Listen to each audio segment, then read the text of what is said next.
Hey ho, howdy ho, amigos. What's going on, buddies? Hey, Welcome, hey, hey. welcome back, man. I'm excited for today. Specifically, like I woke up after only 3 hours of sleep, just excited to be able to chat with you guys and kind of share some cool wins that I've had, over the last week or two. You guys are kind of aware of, anyways. What's going on in New York? What's going on in California, Nate? How are you guys?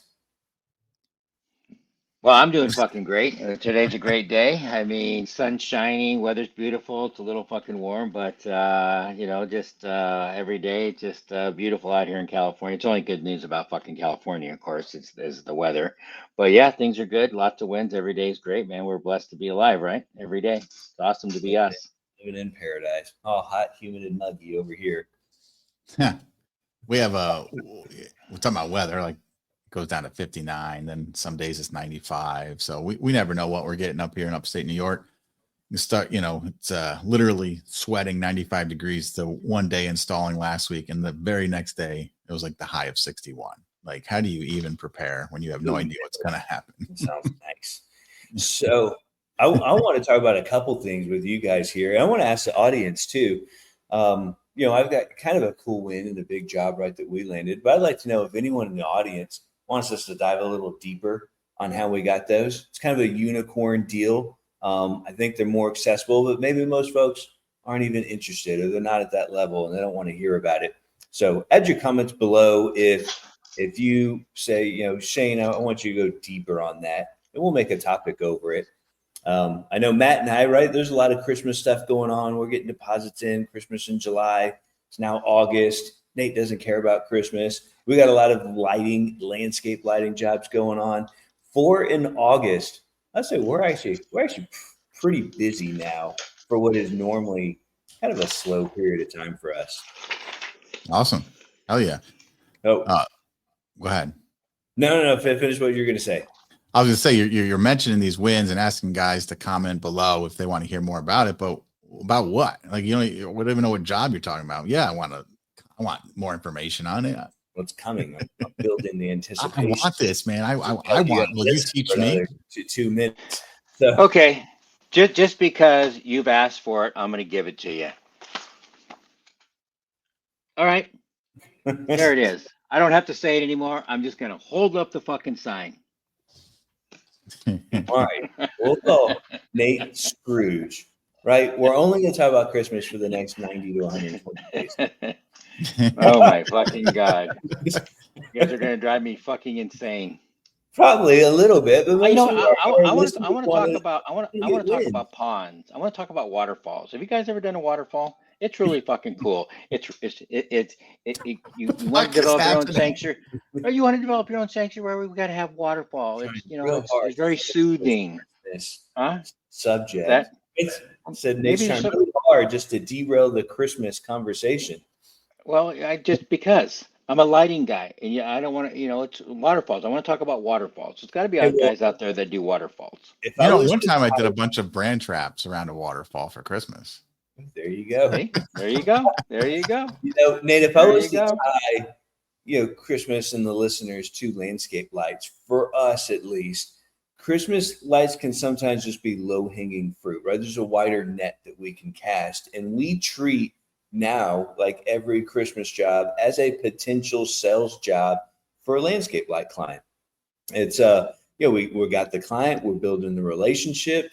Clients who spend $2,000, $3,000, $4,000, $5,000+ on Christmas lights are very good candidates for landscape lights, and we end up converting a lot of those. So it's kind of a way we tie that in.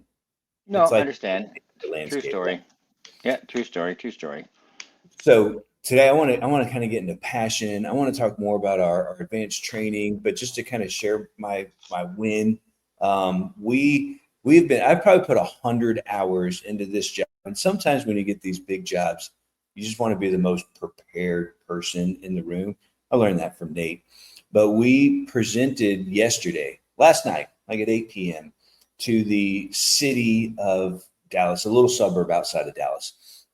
And we're pitching this one-of-a-kind project We're doing 15,000 feet of bistro lights over Main Street, cross pattern, building the post, working the electrical. There's a lot to this proposal. And we pitched the mayor and city hall and great folks over there. And we got it. We got a yes. This is a multi 6-figure project that we're going to start here in August. That was part of my deal. That has to be done in August and September. We are not available in October for a project of this scale. Yeah, that's awesome. I can't even imagine 15,000 feet of bistros. I hate bistros with a passion. I'll say I'll say a funny story, right? And then we'll kind of get into passion. I don't know if this is funny or sad. To me, I'm gonna spin it as funny, right? The residents of this town were so mad about this brick wall that was dilapidated, and the city voted not to fix it. And I can see both sides of the story, right? They're like, hey, it's an HOA issue. They're like, well, hey, we don't have an HOA. We're a neighborhood without an HOA. And the city's like, well, that's not our, we can't allocate the funds to this wall that's not ours, but it's facing a main road. Yes, I know, we're sorry, but we can't do that. So they're like presenting their case to the city, and some of these guys are getting really like riled up. Like this is almost like a town hall meeting, right? Like everyone's like semicircle, and you're at a podium and you're explaining your case, and all this was right before we were going up. So if you can imagine, people pissed off that the city is not fixing this wall. Like they're pointing fingers, they're mad, they're storming off, they're stomping their feet. Like this is really awkward.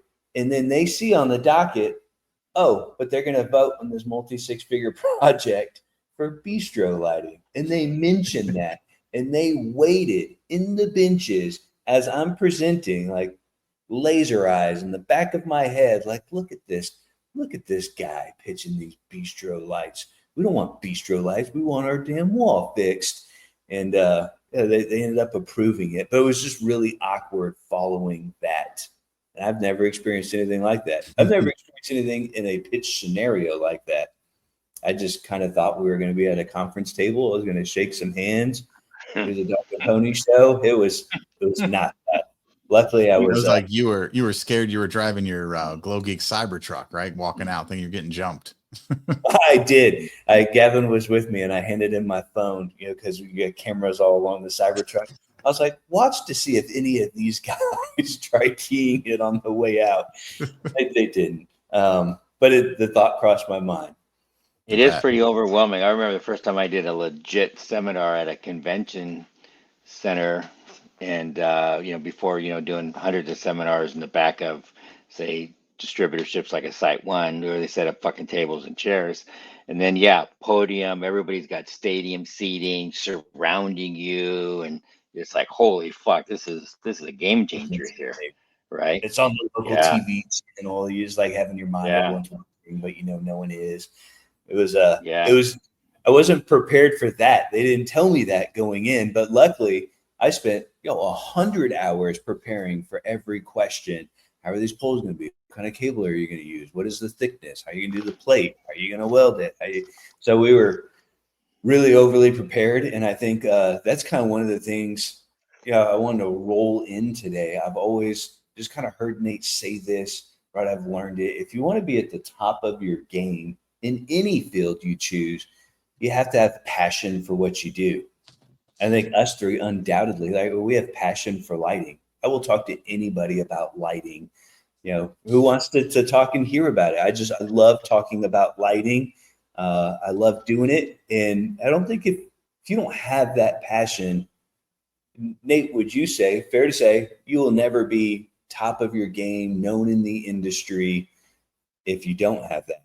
Then my question, well, how do you get that passion? How do you make someone get passion?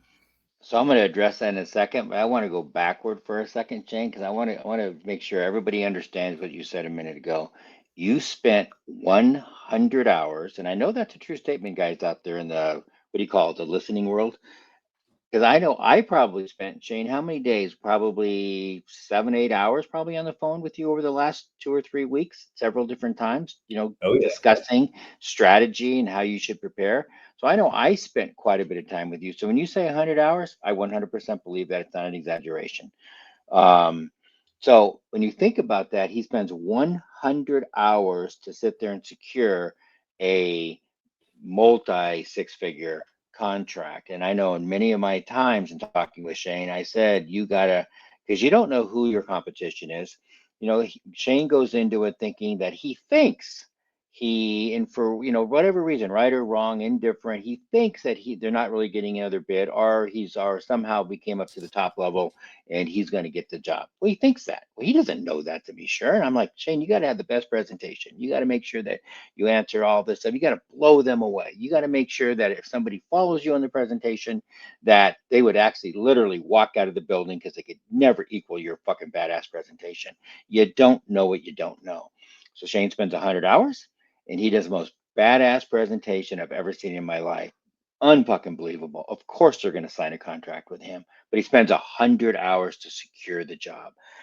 When I was an electrical contractor, I would spend, never did I spend 100 hours, but I could certainly spend 10 hours bidding a job. And do I get it? Do I not get it? What's your close ratio? And the only reason I bring this up, because it's going to get right back into passion, is one of the biggest things that I see the mistakes of guys that don't have the passion. They're too lazy to do a demo. They're too lazy to do a 2 or 3 hour demo to secure a 20, 30, $40,000 lighting job because they're lazy, and that's just the only word, and they don't have passion. Are you fucking nuts to take 2 or 3 hours to secure a 20, 30, $40,000 lighting job? You don't have the time to do that. You're lazy and you don't have passion. Well, matter of fact, if you don't even want to spend 2 hours to secure 20,000 lighting job, you should never listen to this podcast because that's insanely stupid. So, right, there is a minimum amount of time that takes to secure a job, whether you're a roofer, right? A permanent lighting guy, a crispment lighting guy, a lighting guy, a concrete guy, a general contractor. You have to spend jobs, right, to secure a job. Anyway, So goes right back into passion. I'll say too, it not only is the passion, but it's the willingness to learn. It's the willingness to admit you don't know everything, right? Like Shane had no problem calling to ask Nate for, hey, look this project over me. Shane talked to me about it. I'm sure Shane talked to other people about it. So when you get into, there's been plenty of guys I talk to that do these jobs and they show it to me after the fact because they didn't want to ask it. Well, it was an easy job. And I'm looking at it, I'm like, well, it doesn't look like it because it's not even done correctly. So the willingness to learn and just be fine with not knowing all the answers in your industry, but be willing to learn it, have the passion to know it for the next time. A guy like Shane could just do it, right? He could say, no, I'm Glow Daddy. I own Glow Geeks. I don't need Nate's help. I don't need Matt's help. I don't need XYZ's help, but he did it because he's smart enough to know, hey, the more I bring in here, the more I learn, the better prepared I'll be in this presentation and close multiple six figures off of it.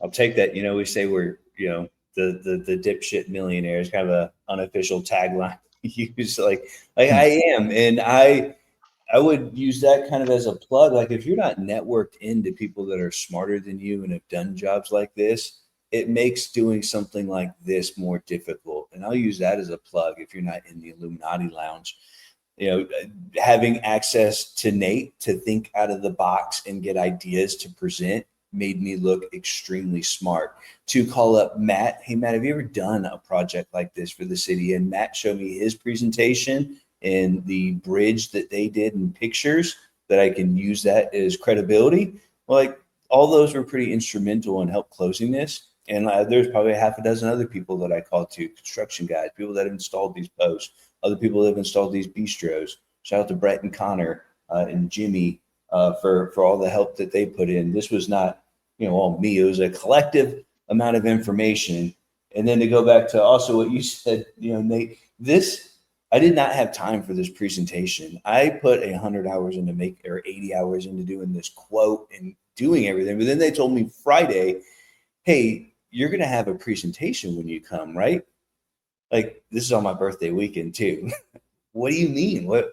Am I going to be presenting? Do I need to have a slideshow prepared? And they're like, well, yeah. Oh, I thought I was just going. You guys were going to ask questions. You're going to shake hands. So I stayed up, all Sunday night for 6 hours preparing this, and then all Monday making sure I got it right. And then we didn't just prepare that. We went and printed it at 8 p.m. and put it in binders so I can hand to each one, which in hindsight was probably overkill, but it still made us look really prepared, really professional, and we got the W. So appreciate y'all's help on that. It's awesome. Well, hey, Shane, it wasn't an overkill. It was part of the process. It was part of the process. You don't know if it was an overkill. You speculate that. It wasn't an overkill. It was part of the process that made you a winner, right? Made you a winner. So we're going to get back to passion in a minute, but I want to just some of these things, Shane, I think you and Matt, you guys say are so smart, but I don't think that the audience maybe, and I don't think that I'm dwelling on it, but I think it's so inherently important, right? Besides passion, because you can have all the passion in the world, which we're going to get into that, because I think that's probably the number one key ingredient. But you got to have a team, right? Nobody's smarter than everybody, right? Nobody's smarter than here. We have a team, right? Us three always get together and we call it, I call it shitty chit chats, right? And every time we have a stupid chat, we can banter back and forth. We can make fun of each other, but only good shit happens when we have these chit chats, right? And we all learn from each other. So nobody's smarter than everybody. I know that when I was young, I knew I was going to be an electrical contractor when I was 14. So I surrounded myself with, I wanted to be the dumbest fucking person in that room. I only wanted to hang around with smarter people than me. And I see that over and over again where people, their fucking egos and their fucking attitudes, they want to fucking interject and they want to be the voice in the room and they want to give their fucking opinion out. Man, I don't. I want to go surround myself with smarter people than me so I can learn from them. And I think that's an ability that you have to have, right? The ability to learn, which I think that's going to get involved around passion. So, but yeah, you got to have the team. But yeah, so passion, passion, passion. You guys want to lead into that? You want to start talking about passion and what you guys think about what passion is? Well, the thought that came to my mind is, and I've done this before, you almost look at a job so overwhelming and you just don't want to do it. Because what if, Nate, what if I spent 100 hours on this and I didn't get it and I wasted all that time, and time is money? What if, right? How do I come up with this extra 100 hours? I don't have that in my time. I'm a busy person. I think the answer is passion, right? You got to wake up a little early. You gotta work afterwards. You got to turn your phone off. You got to work on Sunday night.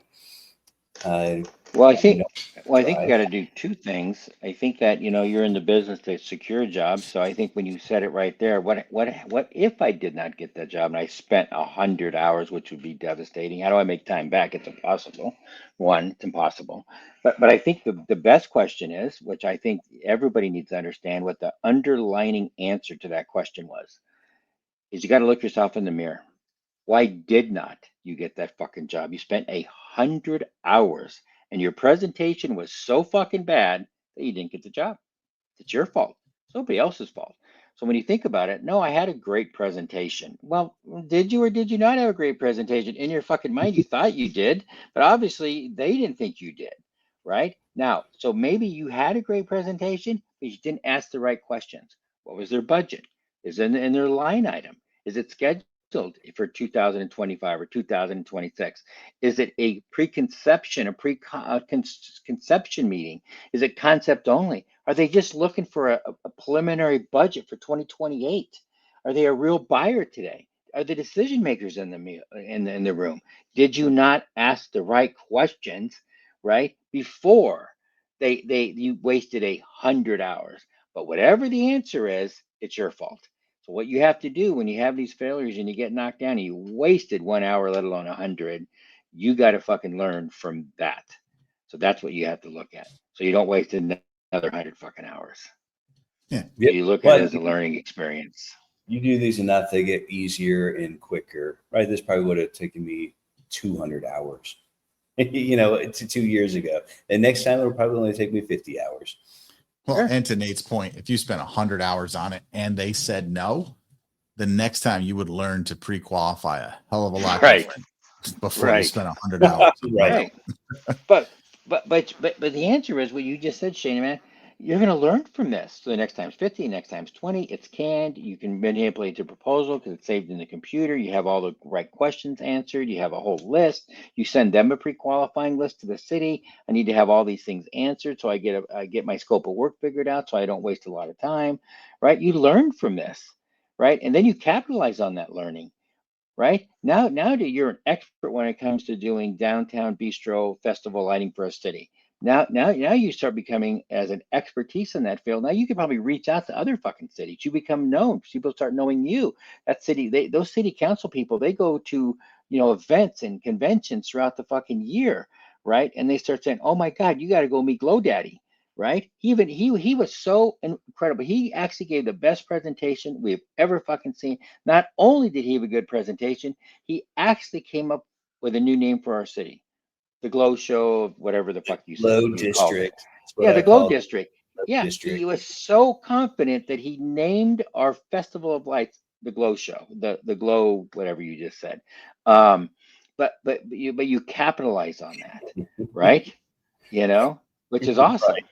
This is a true story. I did say that. Yeah. So the Glow Show takes it international. You imagine that? I mean, who knows? But anyway, so my point is, I don't mind failing. It doesn't bother me, right? Because I learn from every time I fail, right? And it allows me to be stronger and better and smarter. So, Matt, I just thought of this, right? We're doing our advanced training. We were talking a little bit before about who we want and who we don't want. Well, I just kind of thought, well, what if we had a topic on landing these big jobs at the advanced training? That's a pretty advanced seminar topic. Maybe we carve out an hour while we're there to talk about that. And I want to ask you guys, because we were just talking about what kind of person are we looking for that wants to go to this advanced training, and who are we not looking for? Before, I know Nate's going to have a very passionate, long answer that's going to hit all the topics on this. But the thing is right, we are, all three of us are coming together, right? We got together in June 2024. That was the last time we all did a training together. It was our first training all together, an actual training, advanced seminar. We didn't do one at all in 2025, and we're going to do one next year, February 2026. These take a lot of time and energy for me, for Shane, for Nate, right? Me and Shane are getting on planes, hotels. Nate's stopping his whole life to have the house, the backyard ready to go, his warehouse ready to go. I can make money staying home, right? So it's not about going out there to make money from their admission fees. Honestly, we want you to come learn a fuck ton and buy lifetime lighting, right? Like, we're not coy about it. I know some people are always wondering who others are, oh, do you get money for this? Yeah, we want you to buy lifetime lighting. Nate is our mentor. He's our sponsor. And that is our end goal. So we want guys that actually want to do lighting. They want to get out of whatever it is that they're doing, and they want to pursue it for real. Not think about it, not talk about it, not just think it's a cool concept. I want guys who want to do lighting and are ready to actually implement what they learn. I mean, that's the goal. That's who we want. Someone who's ready to go and willing to learn and leave the excuses at home. I agree. And I agree that Nate is going to have a much more passionate response. I think I agree with 70 to 80% of everything that he says. You're agreeing with what I'm saying before I've even said it. That's awesome. Well, I can guess that I know 90%. He's also protecting that 20%, so he has an easy out. So in all fairness, I'm going to leave out the 20% that you're going to disagree with. So now I'm going to say you're going to agree with 100% about what I'm about ready to say. How do you like that shit? All right. How do you like that? Hey, watch this. Hey, you're 60% right 100% of the time. He's got an easy button. That was easy.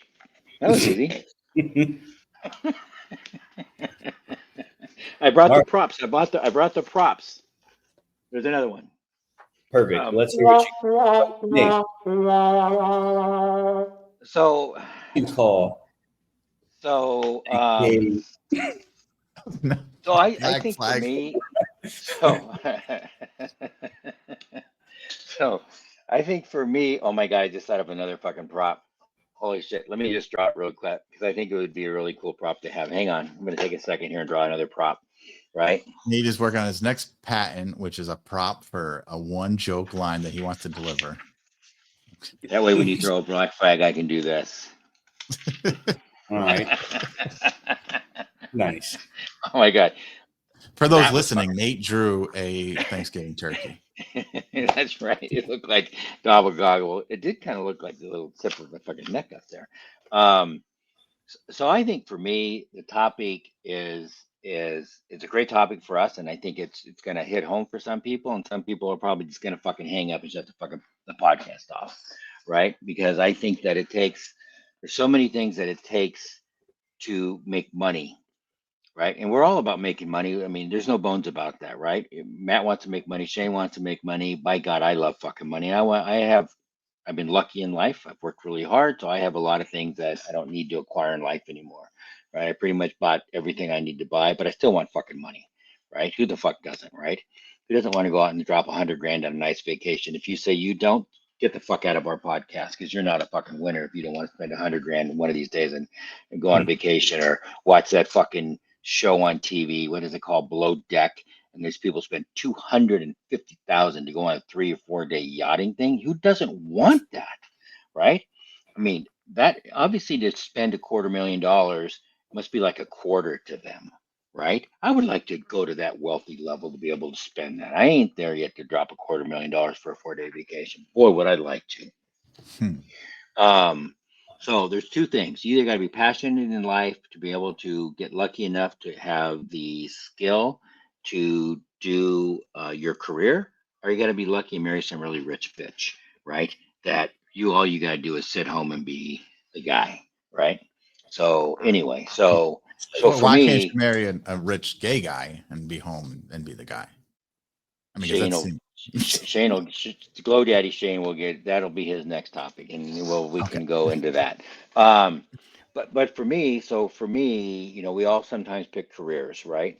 And whether you're passionate about it, you get stuck, you get out of high school, you go to college, you know what you want to do, you get into a career and you punch a clock. You don't really need it, you don't have passion. So I think to become an outdoor lighting guy to be very, very successful, right? And I think it's with anything, but for sure, outdoor lighting, you're not going to fucking college, you're not going to a trade school. I got to believe that you're coming into it. So when I sit there and I looked at and mentoring a lot of people, you know, certainly into the hundreds for sure, if not thousands, and obviously maybe mentoring only hundreds, but certainly talking to thousands of people. Passion's the number one thing. You live and believe outdoor lighting. I mean, just because you get up every day, right? Technically, you're punching a clock and you go sell a job, whether it's a 10 light, 20 light, 100 light job. Are you passionate about it? Do you live and you breathe it? Do you separate yourself? Do you take that 100-hour commitment on your birthday and stay up almost all night building a presentation so you can secure that job? That's passion, right? That's passion.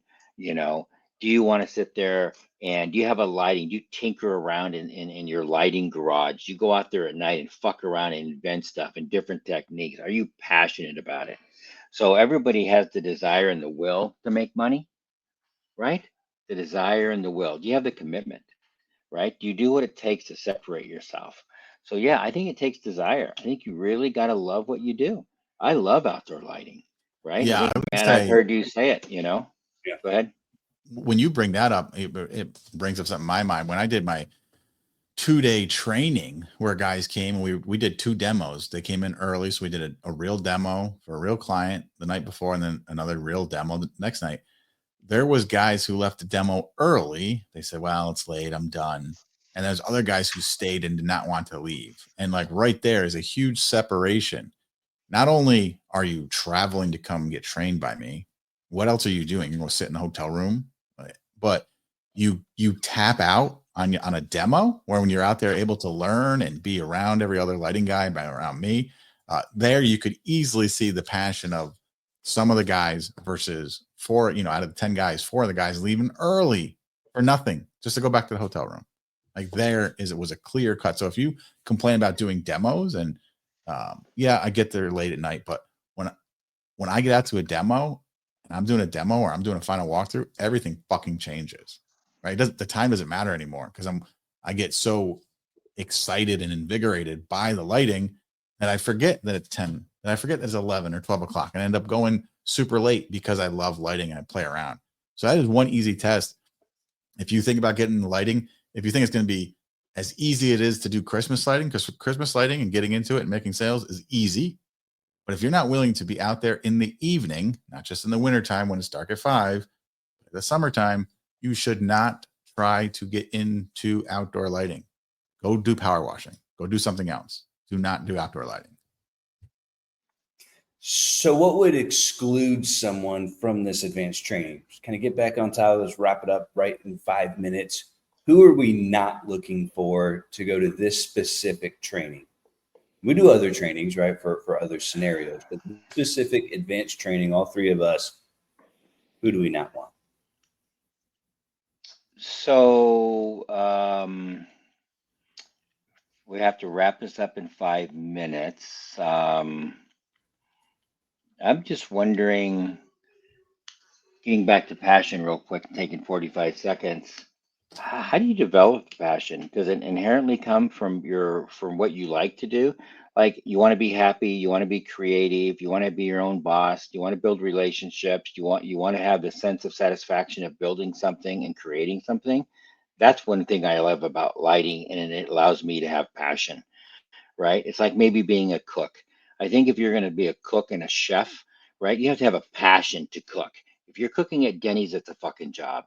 If you're cooking and becoming a chef at a Michelin 5-star restaurant, right, and becoming known in that industry, it's because you have a passion for it, right? It's not about getting a paycheck. It's you have a passion about cooking. So for lighting, that's what really attracted me for the last stage of my fucking career as a lighting guy, the last 35 years, whether it's a lighting guy, manufacturer, right, doing whatever, it all wraps around lighting. It's because of all those things I just said. I can be creative. I can build relationships. I make people fucking happy. And that's a fact. Nobody is more happy than when they spend the money and write me a check because I've enriched their life when it comes to outdoor lighting because it does so many things on the visibility and usability of space. That's a fact. So there's so many things that I get rewarded in life of what I do on a day-to-day basis and I get paid for it. Yeah, the passion is there. Now, who are we looking for? So I think no, that's not a question. That's a rhetorical question. Keep going. Sorry. Yeah, so who are we looking for? So, this is an opportunity for people out there, right? There's only a selected number of people that are listening to this that we're going to be able to touch that really want to take the opportunity to come out and I'm going to say see the three smartest lighting guys in the world. There's nobody collectively than us three that have the wisdom, the desireness, the documented fucking wisdom, right? The amount of jobs that we've done, the amount of mistakes we've made, right? The amount of opportunities we've put in front of ourselves to be able to learn to where we're at in our careers today. Nobody. So the opportunity for these listeners to come out, yeah, we're going to have a selection process. I don't want dipshits coming. I don't want to waste my time with somebody that thinks they're smarter than me, that somebody thinks they've been doing lighting for 10 years and they can't learn, but they want to check off a box that they came to our seminar. No, I think they're going to have to apply. We're going to have a phone conversation with them. I want them to make a tremendous amount of money, right, and be extremely successful. I want them to have the desire, the will to win, which takes a certain amount of things. You have to have demo kits. You have to be willing to go out there and submit photos. You have to be willing to go out there and not be afraid. You have to be willing to work hard, right? You have to do what it takes to become a lighting guy, to become a lighting assassin, to be part of our collective, right, association that we're trying to build. So whether we get 4 people or 40 people, which will never allow 40 people in, right? But there's going to be a limited number of people in my mind that I want to attract. I want to attract people that are like-minded, that want to be the best lighting guys in the world. And when I mean the best lighting guys in the world, I don't give a shit if you think you can install 100 lights a fucking day. Are they worthwhile? In my opinion, that I would absolutely give you an award for that job. What are your visual objectives? Does it blow my mind? Because it doesn't take a lot to blow my mind, but it takes a good thought fucking process. And if you have a good thought process, you're going to do a good lighting job, right? So it isn't the number of fixtures that you install per year. It's none of that. It's I want lighting guys.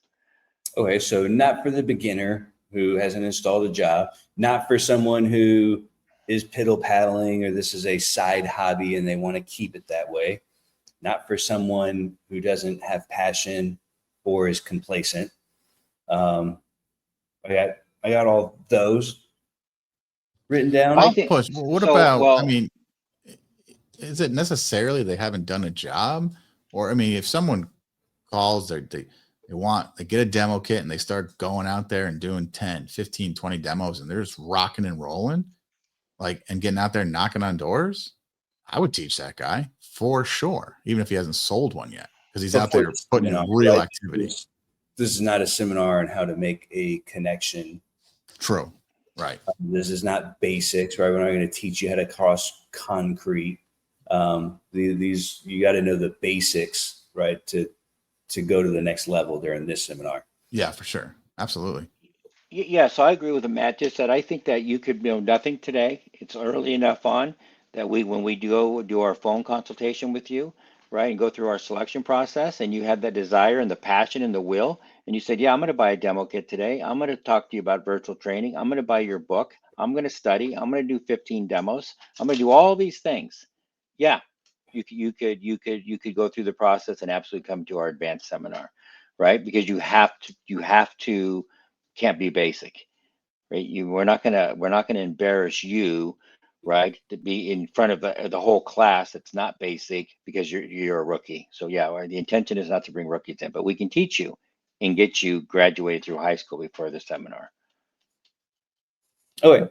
And through the process of the application process, let's say if we just feel you are not the fit or this advanced seminar is not the fit for you, we'll invite you to, one of our more beginner friendly seminars or the Illuminati Lounge where you can start to learn before you get to this level. Yeah, Yeah, when we do trainings, when you do trainings, Shane, I've done trainings, Nate does trainings. All three of us come together is no joke. I know a few of the guys in our Illuminati Lounge were literally asking, as soon as you know a date, I want to know because I know I need to be there. They've already been to other trainings. They've already been to one of our trainings, but they see the value in, we all bring different things, right? We're totally different. Nate is a genius in electrical and lighting and all of this. Shane, you have this personality. I have this personality. We all mentored under Nate, but we have different styles, right? If I did a section of Nate's yard, Shane did a section, and Nate did a section, you could tell they're inspired by the same person, but they're not the same. So look at the value of, you're not just getting one of us. Like, there's just huge value between marketing, proposals, lighting design, right? Like installing, you can get taught that over the phone, right? Design and all of this other stuff that, has gotten us where we are today. And we're still, it's not even near where we want to be, right? We're all still growing and going further. Like, there's just huge value in that. I never had that opportunity. When I started the Christmas guys, there wasn't that opportunity. When I started this lighting, luckily I called Nate after buying his book and got Nate. And Nate wasn't into teaching proposals and all that, right? He was handwritten stuff, genius on lighting design. So he taught me design and it was great. But imagine he had a shortcut for proposals and marketing and all of this. It's mind melting. What we offer. It really is. And I learned from it too, because I love being around you two and I always learn something new from both of you. So here's why I wanted to go, because Matt, you and I met at Nate's seminars. I mean, this is something that we have done. This is the process that we followed.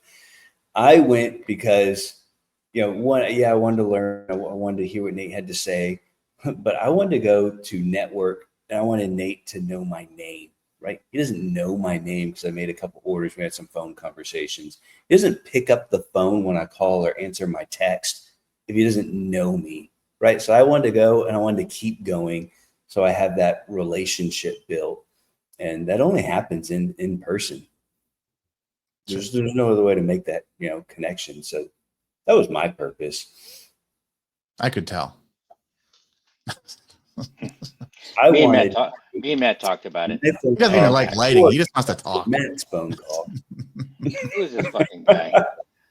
Jesus Christ. And then we were talking about your pack. We figured that fucker didn't even pick up the bar tab. Cheap bastard. I think we should actually talk about Shane first, because when I was there, first Shane sent one of his underlings. He he didn't even believe in us enough to come himself. He sent just somebody and was like, "Hey, go check this out." I sent someone still. That wasn't Shane didn't want to go. I know. But proceed. Don't be like Shane. Come yourself is kind of where I was going with that. Because when Shane did come himself, it changed. So why do you want? So really, why do you want it? Why do you want to show up? To obviously, to learn what Matt and Shane just said, but you want to become the best lighting guys. Arguably, set yourself in front of everybody and destroy your competition through all these, not even basics. I think they're basics in our minds, but they're not basics. They're high level shit. Whether it be talking about plants and trees, the art of tree lighting, and why you light them up specifically. But yeah, everybody's going to say up light, down light, do this, do that. Okay, who gives a shit? But do you even know the growth rate of the trees? Do you know, do they drop their leaves? Inherently, you're lighting up the landscape. Do you even understand what the landscape does and how you look at it in a wholly different light, if you will? There's so many in-depth topics that we go over that nobody's going to teach you. That's just a fact, right?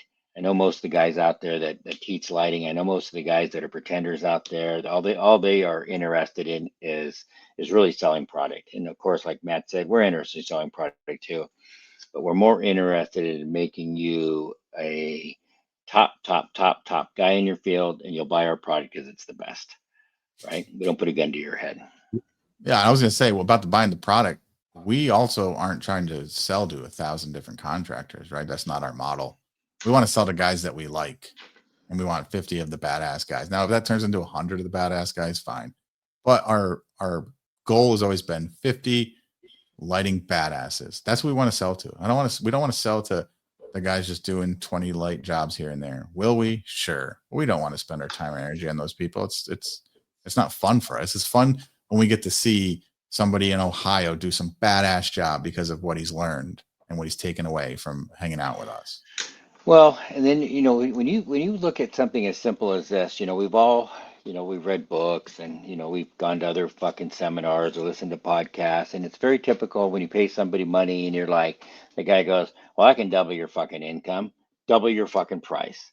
Jesus Christ, you should hang up or throw that fucking book out the window, right? We're gonna make the same statement. We're gonna double your income, we're gonna double your money, we're gonna double your close ratio, but it isn't by raising your prices. We're going to teach you that, of course, fundamentally, everybody wants to raise prices, but the way to make money is create value in your company, not to double your fucking prices. Whoever says that's a fucking dipshit. And you know who I'm talking about.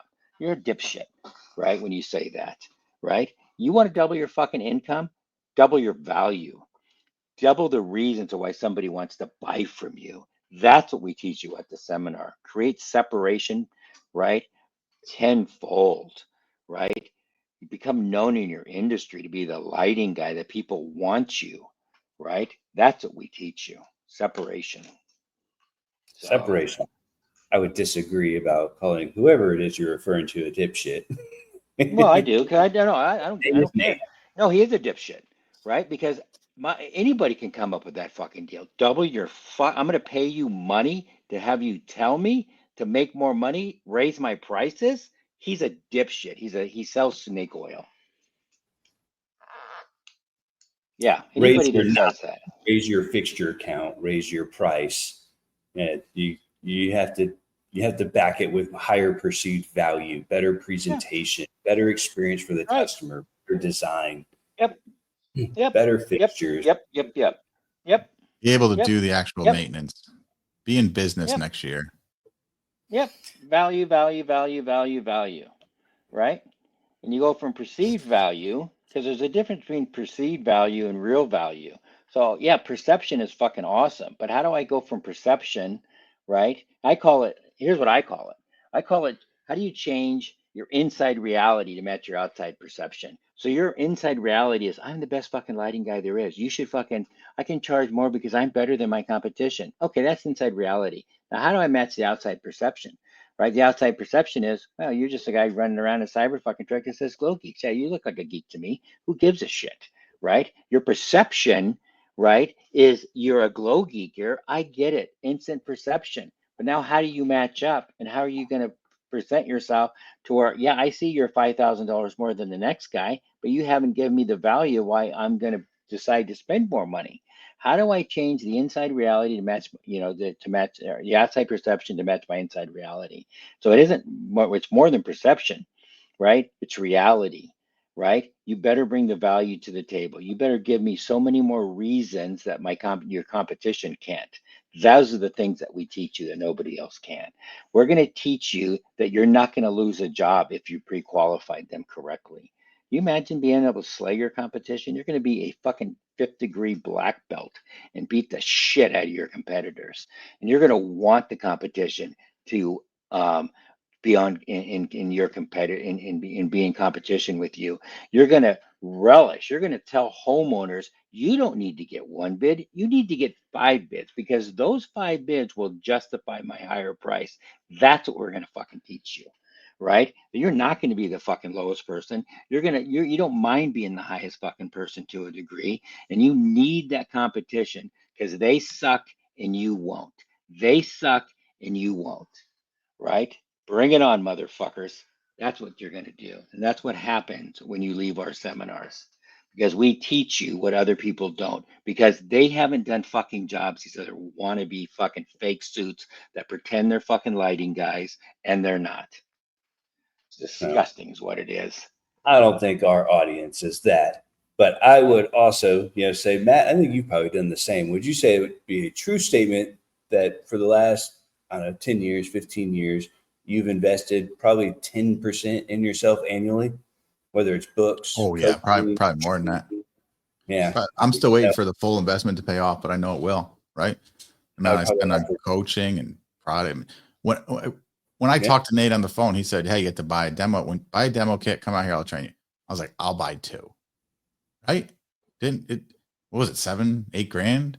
Is it a lot of money? Yeah, it can be for sure, right? But I mean, I still use both of those demo kits to this day, and I have more than that. Same thing with, I talk to guys that are, maybe they're out doing a demo or something, and Emma sells the proposals that she's made for you and me for $300, right? She makes them for you, branded and all that. There's guys that are literally like, well, can you just just send me it and I'll try to recreate it. I'm like, I tell them, if you would have told me when I was starting off to get to this proposal that it only cost me $300, I would have happily paid it because it's cost me thousands of dollars. We've taken Shane's, we've taken mine, we've kind of merged them together to build this amazing thing, and it's $300. If you can't see value in that, you're probably not going to see value in all the things we teach because we aren't. You can bootstrap to a degree, right? You can buy one demo kit and sell it, make more money to buy more, but you gotta be willing to spend. Like it's nothing in the grand scheme of things. Literally nothing. Yeah. All right, fellas, that was a long 5 minutes. You guys we can still go. check out lightingtradeschool.com, right? You can see the advanced seminar on there. It's the 25th, 26th, 27th, flying the 24th. It's a 3-day seminar. If you guys are interested, fill out the application. Maybe it'll be on there by the time you look at it. And yeah, just prepare to come hang out and learn as much as possible in February. Any other parting thoughts there, Nate Dogg? Yeah, look forward to meeting some of our audience and whoever wants to come out and participate. And then obviously we look forward to continuing sometime on a phone conversation, right? But yeah, no, it's all good. I love it. All right. We'll see you guys next week. Later. All right, man. Have a good week.